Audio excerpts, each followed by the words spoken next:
that's wired, we've got to be wise. Laura's here to guide with tools that shine. On May 23rd of 2018, we were wrapping up an employee meeting in our office. And just as we were wrapping up and getting ready to go out to dinner, my husband, Rob, announces to our team that he is going into the hospital the next day for a little procedure. One thing I was not going to have to worry about and stress about while he was in the hospital is if, God forbid, something happened to Rob, how was I going to put my hands on some really important information that I would need not only to run our business and all of the computer systems, but also his IT clients and all of our personal information. And the reason I didn't need to worry about this was because I knew that Rob had everything in the cloud, in a digital vault, or a password manager, and that if I needed emergency access to this information, that I could get it. And so that really allowed me to have a lot of peace of mind and focus my energies on Rob. Because while someone is in the hospital, it's kind of the last moment in time that you really want to be figuring this out. And here's what I know. At some point, every single one of you is going to have to be able to put your hands on this important information. And it's not necessarily just about what is the information, but how are you going to be able to put your hands on it. A digital estate plan is essentially like estate planning, but it focuses on all of your digital assets for you personally and professionally. As you can imagine, we have a lot of financial digital assets. We have some kind of sentimental or emotional digital assets, which for most of us are probably priceless. And then we have the exchange digital assets. First and foremost, one of the important components of having a digital estate plan is having someone that becomes the executor of that plan. Basically, what we want that digital estate plan to do is to allow that person to have access to this important information so that you can decide what you want to have happen with these accounts. So for example, do you want certain accounts or subscriptions to be deleted or dissolved? Or do you want your social media accounts to be memorialized? Oftentimes, there are a lot of obstacles to getting access to these digital assets. So clearly, passwords, if someone doesn't know it, multi-factor authentication, the digital encryption.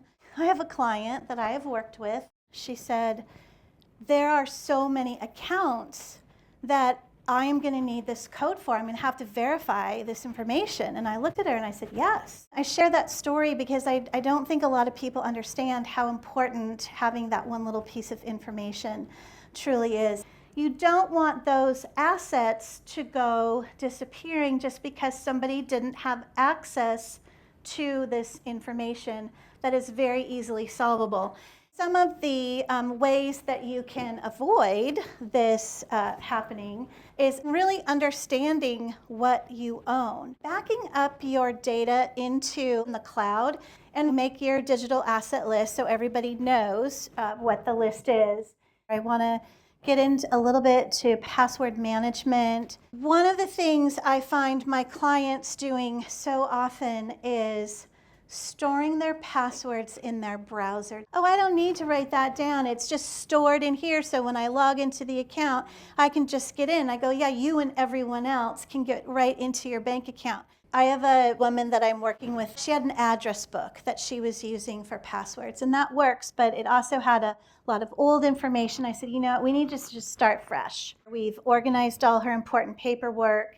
We've gotten down all of her accounts that she owns and pays bills for, and we've documented it all in an Excel spreadsheet where there's a password so everyone can access it. and there's a few different worksheets in there. The passwords are not stored in this document. They are actually stored in a hard copy, like a password notebook that you can buy. But what it's really done is given her adult daughters the peace of mind knowing that they have access to this. And the one daughter said to me, "Oh yeah, I've gotten all the passwords transferred over into the book." And I said, "That's great. Did you test them?" And she said, "No." And I said, "You need to do that to make sure that the passwords are still working." When you set up a password manager, you only have to remember one password, just one, a master password. LastPass or any password manager is not just a password manager. I mean, there is so much different kind of information that you can put into a password manager that I don't even think we should be calling them password manager anymore. I kind of tend to term it like a digital vault, where all of this information that you put in it is secure.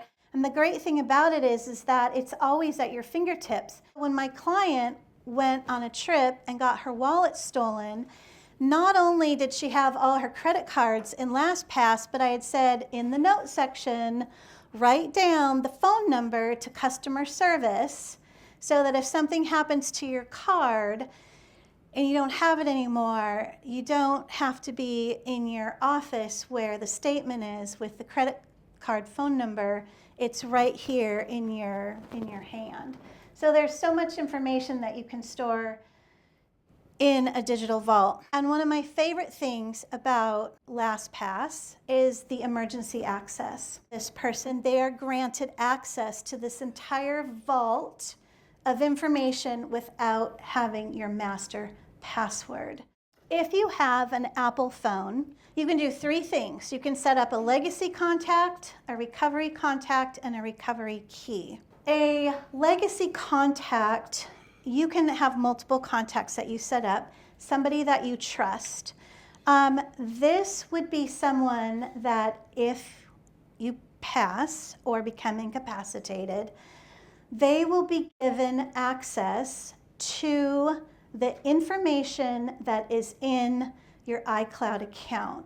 If you are on an Android and using Google, what they have is something called the inactive account manager. So when somebody is not accessing the Google account for quite some time, it will send a message to that individual saying, hey, this account hasn't been used in a while, and that individual will get notified.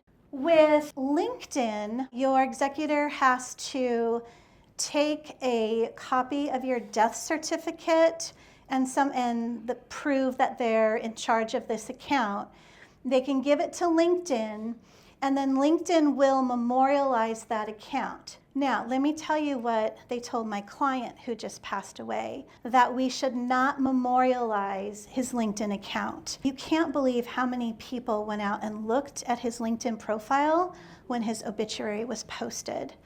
A lot of people are aware of this, and so you don't want the fraud to be happening. We knew that he had a subscription to LinkedIn Premium. That subscription was about to renew next week. So there was $575 right there just for shutting that down, but leaving LinkedIn up. Because again, it's a subscription and you have to know what you have so someone can go in and shut that down.